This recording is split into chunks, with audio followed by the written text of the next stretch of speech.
যুক্তরাষ্ট্র ইসরায়েল নামে অন্ধ আর তুরস্ক ফিলিস্তিনির প্রকৃত বন্ধু। ডোনাল্ড ট্রাম্পের ঘোষণার পর তেলেবেগুনে জ্বলে উঠেছে তুরস্ক।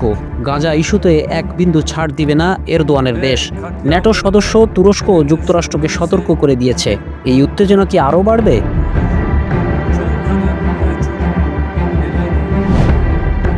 বাইডেনের আমলে এরদোয়ানকে কখনো হোয়াইট হাউসে আমন্ত্রণ জানানো হয়নি। দুই দেশের সম্পর্কও ছিল বেশ ঠান্ডা। কিন্তু ট্রাম্প এখন এরদোয়ানের ফোন ধরেন। নতুন মার্কিন প্রশাসনও স্বীকার করেছে যে তুরস্ক এখন একটি আত্মবিশ্বাসী মাঝারি শক্তি হয়ে উঠেছে।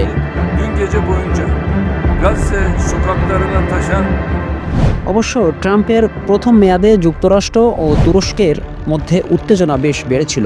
ওয়াশিংটনের নিষেধাজ্ঞা উপেক্ষা করে আঙ্কারা যখন রাশিয়ার কাছ থেকে উন্নত প্রতিরক্ষা ব্যবস্থা S-400 কিনেছিল, তখন যুক্তরাষ্ট্র তুরস্ককে অত্যাধুনিক F-35 ফাইটার জেট প্রকল্প থেকে বাদ দেয়।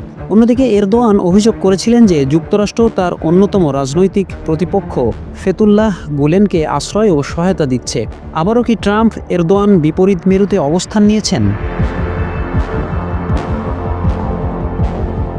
যুক্তরাষ্ট্রের প্রেসিডেন্ট ডোনাল্ড ট্রাম্প গাজার পরিস্থিতি নিয়ে যে নতুন প্রস্তাব দিয়েছেন তা বিশ্বব্যাপী তীব্র বিতর্ক সৃষ্টি করেছে। গাজা পরিষ্কার করা নামক এই প্রস্তাবটিতে গাজার জনসংখ্যাকে অন্য দেশে পুনর্বাসন করার বিষয়টি অন্তর্ভুক্ত রয়েছে। ইতোমধ্যে এই মিশর, জর্ডান ট্রাম্পের বিরোধিতা করছে। এবার ট্রাম্পের প্রস্তাবের নিন্দা জানিয়েছে তুরস্ক। ট্রাম্পের প্রস্তাব নিয়ে আলোচনা বেশ ক্রমশ উত্তপ্ত হয়ে উঠছে।